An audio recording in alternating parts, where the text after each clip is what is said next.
de hoje é sobre o livro Ilusões Perdidas, do Balzac. Então esse livro aqui ele vai entrar para o meu projeto Lendo Balzac, que eu ainda irei gravar uma introdução, irei deixar depois, né, a introdução desse meu projeto aqui no box de informação. Mas eu já li desse projeto que irá se chamar Comédia Humana, que é sobre aquela coleção que a Globo Livros lançou. Mas eu já li A Mulher de 30 Anos, vou deixar o link aqui no box de informação. E agora eu estou lendo Ilusões Perdidas nessa edição que eu tenho do Clássicos da Abril. Essa edição ela vem com 2 volumes, tá? Então esse aqui é o primeiro, que vem com 2 partes, o livro. E esse livro aqui eu achei que ele fosse mais gordinho, mas ele é bem fininho, que aqui só tem a 3ª parte. Então assim, gente, como ele é um calhamaço, né? Ele é um calhamaço e também entra para aquele meu projeto Calhamaços. Eu estou lendo esse livro, irei ler em 3 partes. Então agora no mês de agosto eu li a primeira parte do livro, que se chama, deixa eu ver aqui, chama Os Dois Poetas. Então eu li até a página 180. Então a primeira parte do livro são 180 páginas e depois as outras, que ainda, né, tem que ler bastante, eu irei deixar para ler agora em setembro. Então eu decidi fazer um diário de leitura sobre essa primeira parte do livro. Então assim, gente, quem não leu Ilusões Perdidas ainda e tem medo de spoilers, não é um vídeo para você assistir, tá? Mas é aquilo que eu disse quando eu li Os Trabalhadores do Mar, do Victor Hugo. Quando você tem uma obra incrível na sua mão, quando você tem um livro com uma escrita esplêndida, fantástica, não tem spoiler no mundo que irá fazer com que você deixe de ler um livro desse, né? Estamos falando de um clássico, estamos falando do Balzac. E que escrita incrível, gente. Eu gostei da narrativa dele naquele primeiro livro, apesar dos pesares. E esse aqui é incrível, gente. Então, assim, nessa primeira parte, eu não irei dar muito detalhe sobre uma situação X que acontece.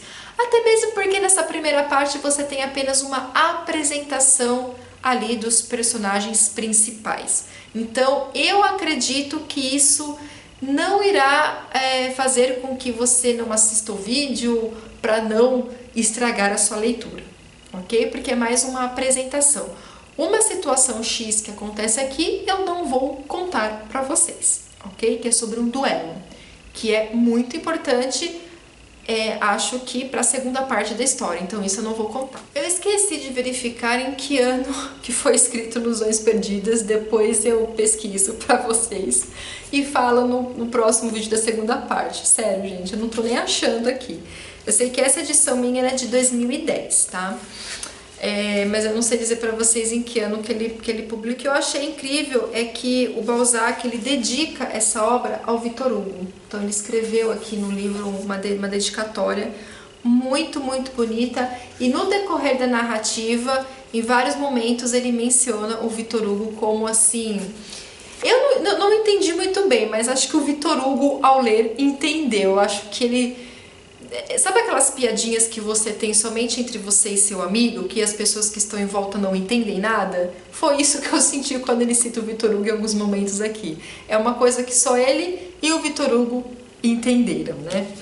A tradução desse meu livro foi feita pela Leila de Aguiar Costa e eu achei assim perfeita, não tenho o que falar da narrativa, né? Enfim, você traduzir em francês para o português não deve ser uma tarefa fácil. Bem, o livro ele começa em 1793 com o Séchard.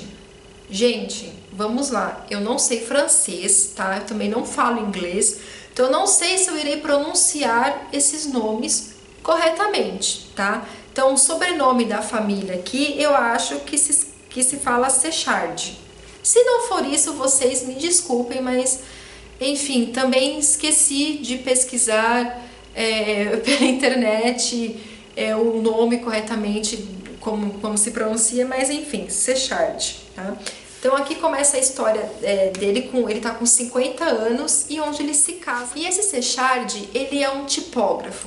Então aqui nessa primeira parte você tem, gente, uma parte histórica sobre a tipografia na época. Sim, você aprende tudo sobre tipografia, sobre papel, como que era feito os livros antigamente. Então você tem tudo isso nessa primeira parte do livro. Talvez muitos devem achar isso uma coisa chata, mas eu adorei, como eu gosto muito de história. É assim, gente, ler Balzac é um estudo, não é Ilusões Perdidas não é um livro que você lê no metrô, que você lê no ônibus, a não ser que você for assim, né, não for Adriana, eu não consigo ler uma obra dessa no metrô, porque assim, são muitos detalhes, como eu disse, tem muitos fatos históricos, tem coisas que eu acho interessante, você acabou de ler, vai lá no computador e pesquisa, principalmente sobre a questão política da época, que é muito citado aqui no livro. Então não é uma obra assim que você estuda você lê e estuda ao mesmo tempo, não é uma obra fácil. E o Sechard aqui, que se eu não me engano o nome dele é Nicolas Sechard, ele tem um filho que se chama David Sechard. E esse David, o pai mandou o David para Paris para ele estudar a alta tipografia. Então, pelo que eu percebi aqui nessa história,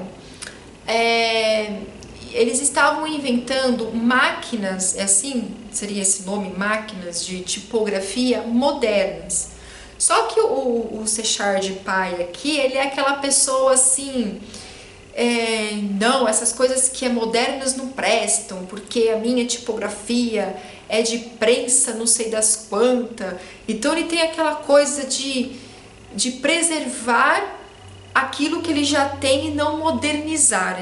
Ele é um cara que não quer coisas modernas. Pelo que eu entendi, o David ele foi estudar a alta tipografia numa oficina chamada Didot, enfim, não sei como se pronuncia.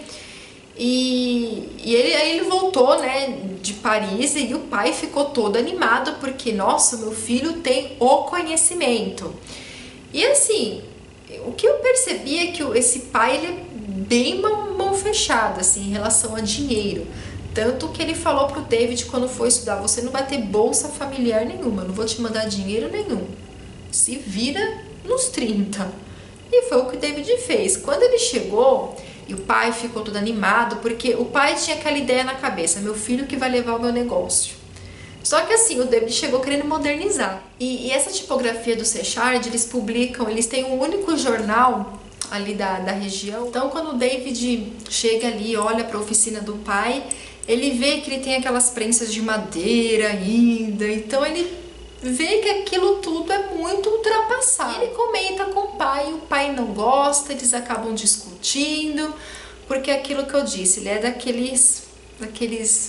aquelas pessoas que não olham para frente, né, para o futuro, acha que tudo que é moderno não presta. Só que chega um momento aqui na história, que aí vocês precisam ler, eu tô fazendo, gente, um resumo mesmo do que eu li. Chega um momento da história que a tipografia Sechard começa a decair. Aí o pai já começa a vir com umas histórias de que o David precisa casar, e tem uma moça que trabalha ali na casa do Sechard, que ela cozinha, ela limpa a casa, lava a roupa, aquela coisa toda, e aí o pai fala que ela é uma boa, seria uma boa mulher pro David e tal, mas o David não quer nem pensar em casamento no momento. E aqui, nesse livro, pelo menos essa primeira parte, mas acredito que o livro todo, você tem muito aquela questão dos liberalistas, dos realistas, dos monarquistas. Então, esses três temas estão o tempo todo aqui no livro.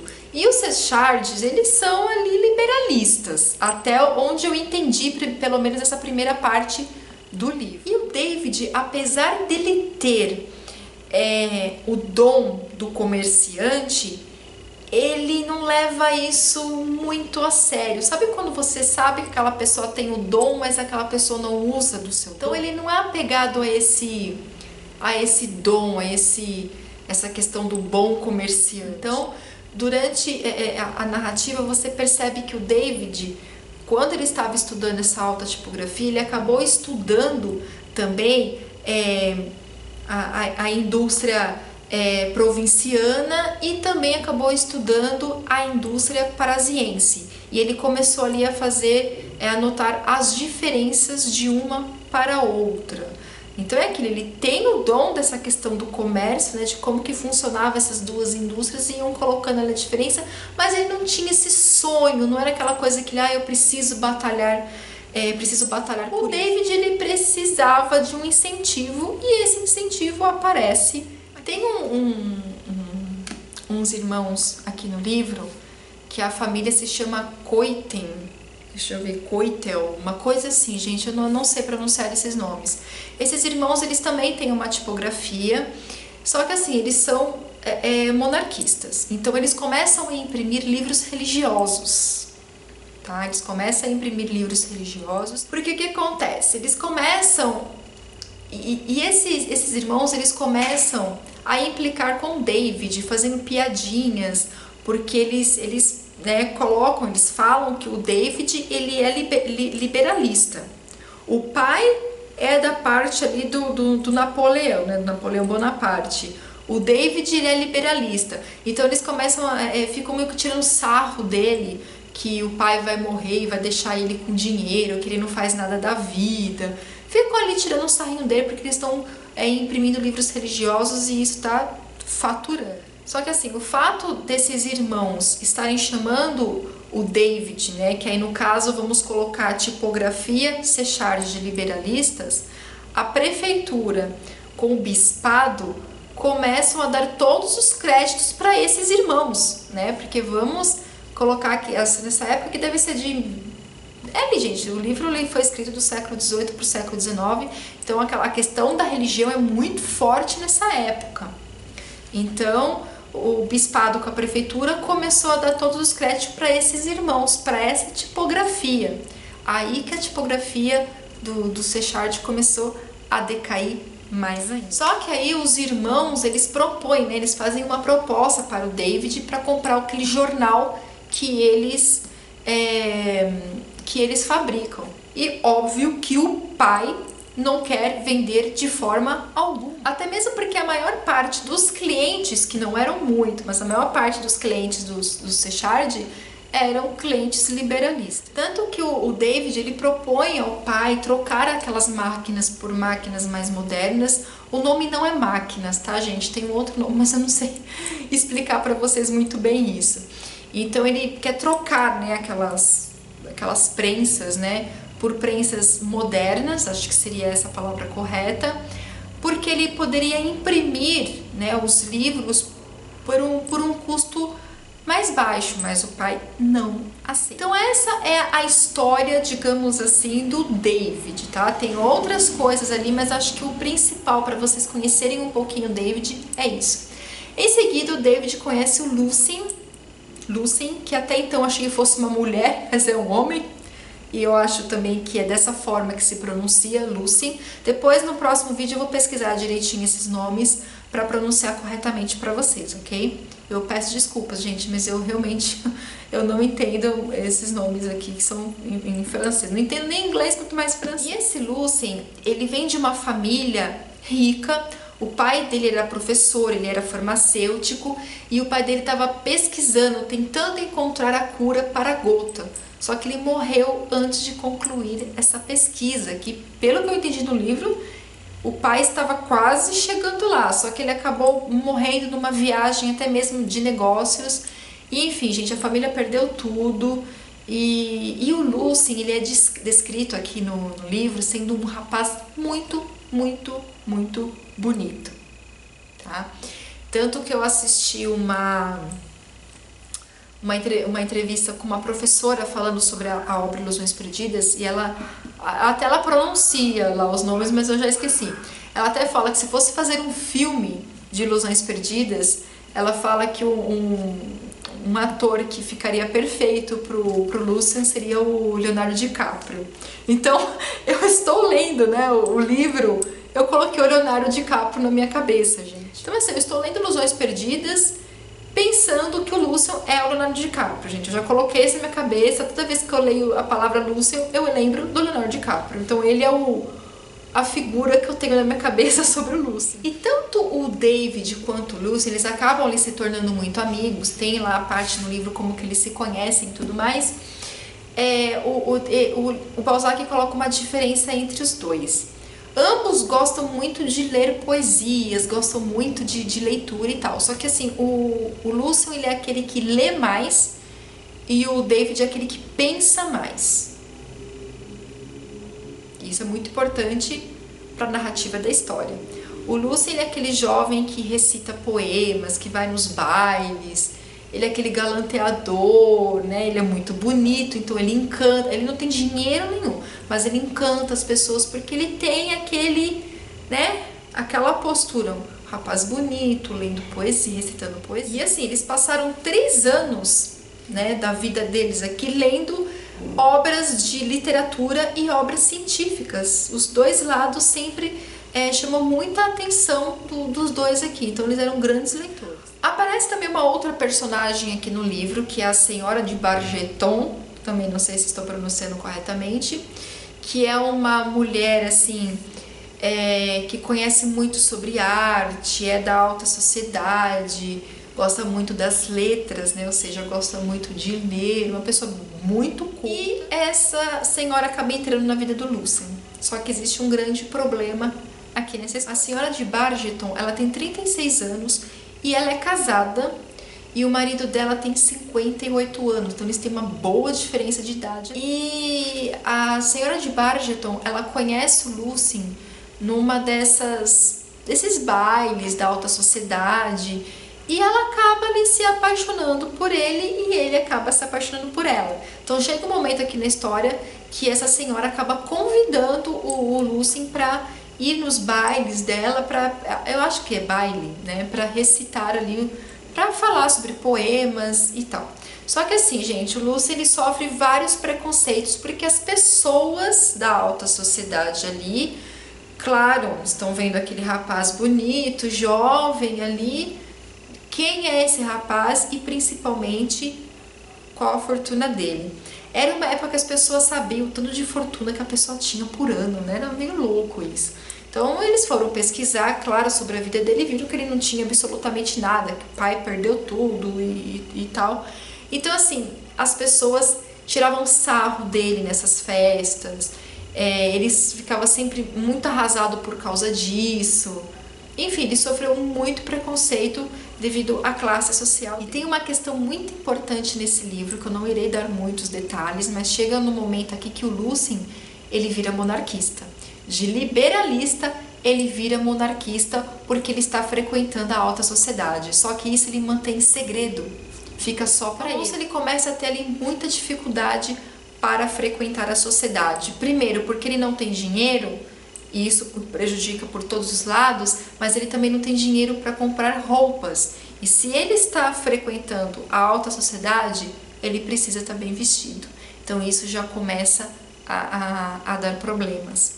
E o que acontece? Quando o David se apaixona pela irmã dele, e o David pede, né, a mão da Eva em casamento, o David promete para Eva que irá cuidar do irmão. Tanto que ele promete construir, e construiu mesmo, um segundo andar ali na casa, acho que seria isso, para o Lucien morar, para ele com a Eve morar. E ele queria meio que sustentar o Lucien durante um tempo, porque ele é poeta, ele quer se destacar como poeta na sociedade. Só que para isso, ele tem que ir para Paris, porque lá é onde tem os teatros, que tem, né? É ali que ele irá se destacar.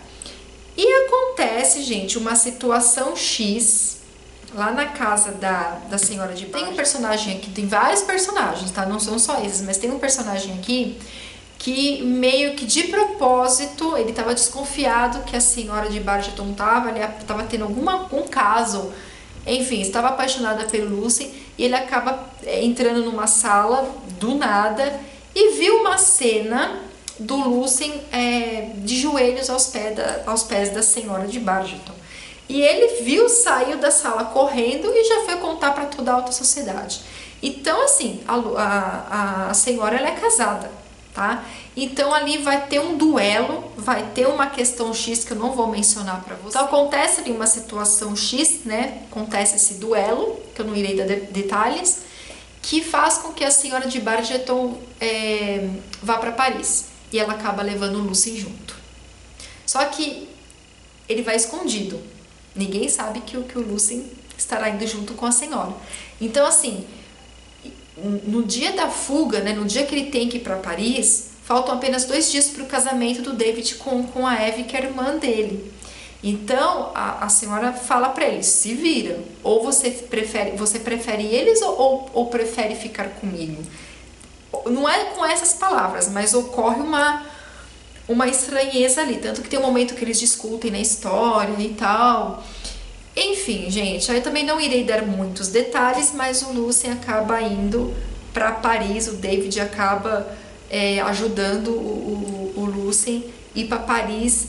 Ele fica falido porque todas as economias que ele tinha, ele deu pro Lucien para ele comprar roupas, enfim. Então, assim, essa primeira parte do livro acaba aqui, né, com essa despedida do Lucien e o David. Então isso quer dizer que o David não se casou ainda com a irmã dele.